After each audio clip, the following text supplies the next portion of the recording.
Hey, welcome back. I'm sorry if I'm quiet today. I'm gonna get a little bit closer to the mic. I can hear the people upstairs again. It's always a thing. But I'm trying out this thing called noise suppression filter on the microphone, so hopefully that helps. Or maybe it'll make it worse. I don't know. I wanted to talk today about improv again. But I wanted to talk more.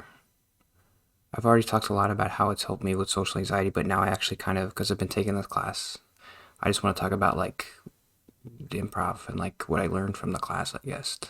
I guess. Um, I'm still trying to figure out if improv is like a means or it's the ends. Like, is it something I'm using, like I use the YouTube thing? Or is it the thing that I want to do? That's like my thing.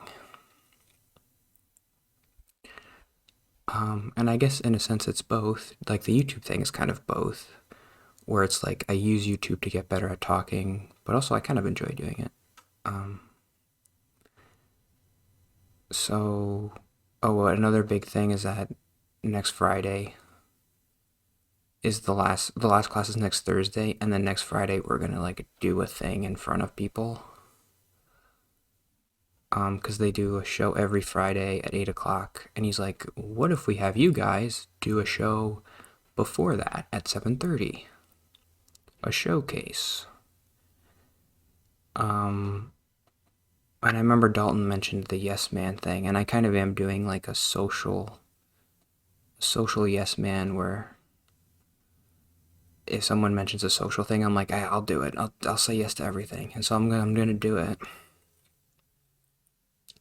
which is a big deal. So if you want to see me, come see me Friday night, Friday the 13th, live at Mopco. It's it's gonna be awful, but that's whatever. So yeah, this might be boring for everybody. I'm talking so quiet today. I'm gonna punch myself in the face. Talk louder. Okay, so the class is called scene work. So what you do when you do a scene is you have to get a suggestion. It could be anything. Sometimes we don't even get a suggestion. We're just like, we organize the stage and we're like, okay, we're in an office. We're in a doctor's office. And then you go from that. So from the suggestion, you create a character. And the character could be a doctor in the doctor's office, or it could be a patient. Like you just, okay, I'm gonna be this character. Um, and I think if I took another improv class, I would want to take a character class because I don't. Whenever I play a character, I mean, it's just me. I can't do a character like, oh, do a British person. Oh, I'm British. I can't do like. I need to take a class on how to do that because like, I don't know how to do that.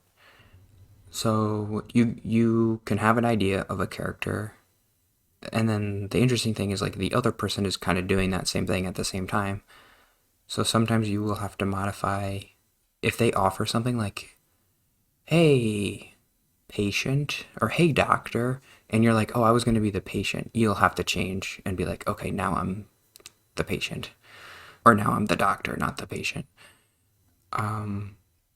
And then so one scene we did that yesterday or 2 days ago that was decent was like we set up an office, and I'm like, okay, I can be the boss. And so I said the first line. I was like, "Hey Terry, come into my office when you get a second." And then Terry, the other guy, came in and he was being like really like, "Oh, Mr. Johnson, I don't like, what do you need from me?" And then I was like, okay, he's offering me a really meek character, so I'm gonna be like really mean to him. My character is gonna be the mean character. So I was being like, Terry, your numbers are not good enough. You need to sell more TVs, and I'm gonna fire you. and he was being like, "Oh, I don't know. What do you want from me?"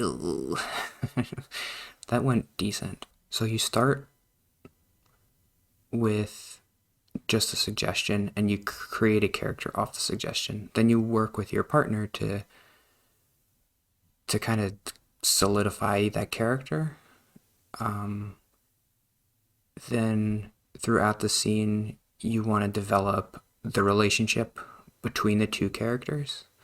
So once you've solidified who I am and once you solidify who the other person is, there needs to be a relationship between them. They can't really just be like strangers. They kind of can, but that's never really interesting. It's usually like, oh hey, you're my coworker, or and then you're like, I cheated on you or something. You have to say something interesting. The first scene I did, I was doing it with this other guy, and we were roommates. And I was like, I shredded your autographed baseball card, and that was my like thing to make it interesting between us. And then I said this, and I remember last week I think I was like, you should say I love you to somebody and practice it. So I said I love you to the guy. Because I was like, I shredded your card because you spend too much time with your stuff and like you never pay attention to me or something. That's really stupid, but um, you have to create like a relationship and a history between the two people. That's kind of what makes it interesting. Is like, oh, these two roommates have been living together, but he never said I love you, and now he's saying it for the first time. It's kind of interesting. I mean, saying I love you is seems like an easy thing for improv. Like, just if you don't know what to do, just say I love you, and it's like, oh, what's happening? I'm sure if you're like a professional improver, you probably look down on that stuff. Like, oh, that's easy. Just say I love you. That's an easy way out. Um, but it's just funny because I never say I love you to anybody. So I said it to this guy in the improv scene. So you develop the relationship, and then also throughout the scene, you kind of want to develop where you are. So like if you're in an office, say it, and then also say like, oh, I'm gonna staple this paper, or like just create objects around the room. That's the other thing.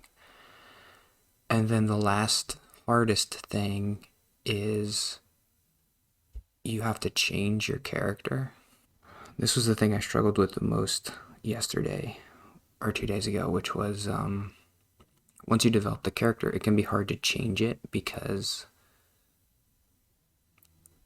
you're like, oh, that's a betrayal of the character because I already developed him this way and now he's acting different.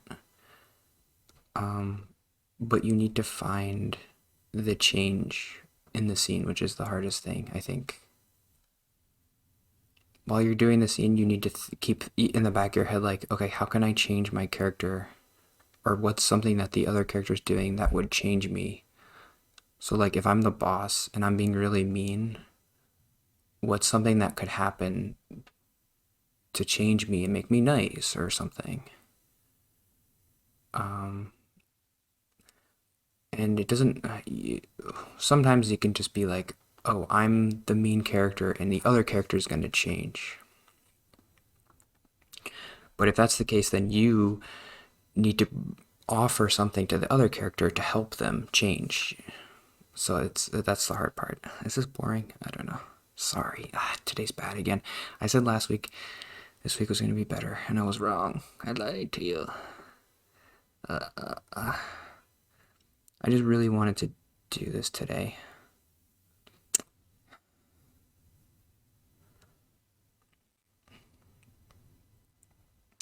I feel like I'm gritting my teeth and trying to get through this. So I'm sure if you're watching, it makes it a little bit less interesting.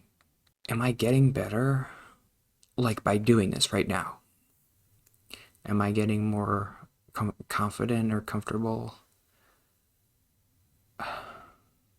Because you'd think, what is it? What is it that's making me be quiet? And like, I don't want to be loud because I don't want the people upstairs to hear me. And why is it not getting better the more I do it? because you'd think, oh, if you just keep doing it, it's like exposure therapy. Like, oh, it's not so bad. See, like the people upstairs. It's because I don't know if they can hear me or not. I'll never be able to know that. Um, and sometimes I'll be able to not focus enough on that and just be able to talk. Okay, I'm talking right now. But the second I think about them, I'm like, oh. Anyway, next week's a big week for me because the episode that I did is gonna come out on Wednesday, I think, and then I have to do the improv thing on Friday. And I think I'm gonna go to the other improv class on Tuesday. And I met somebody on Hinge. I talked to them. I mean, I didn't meet them yet, but I talked to them, and I think we might meet. It's hard because she's not really talking to me, but whatever. Um, so that's it. I mean, my happy thing this week was gonna be. It's really dumb. I was gonna talk about "We Didn't Start the Fire," the Billy Joel song. Um, and I was gonna try to memorize the whole song, just for fun. It's always something I feel like I've kind of wanted to do since I was a kid. Um, I really like the idea of that song, which is just like it's really dumb. It's a really dumb idea for a song to just list things that have happened.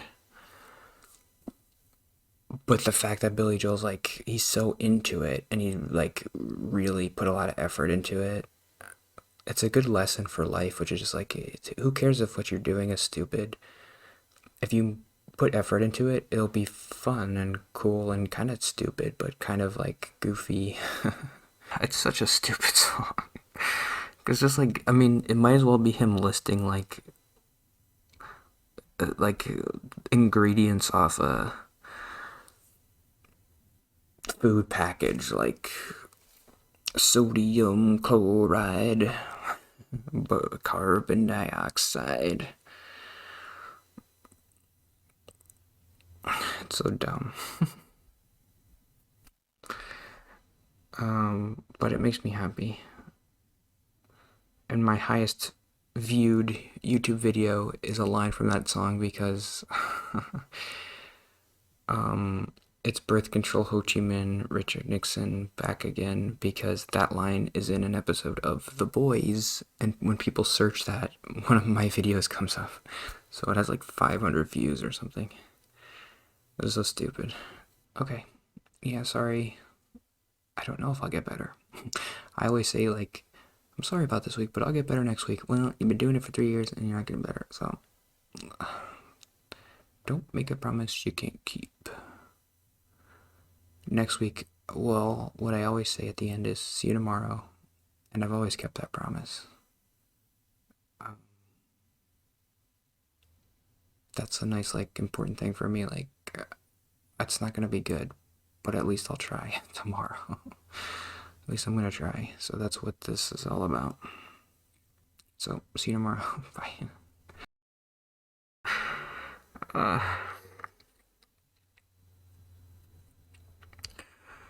Joe DiMaggio.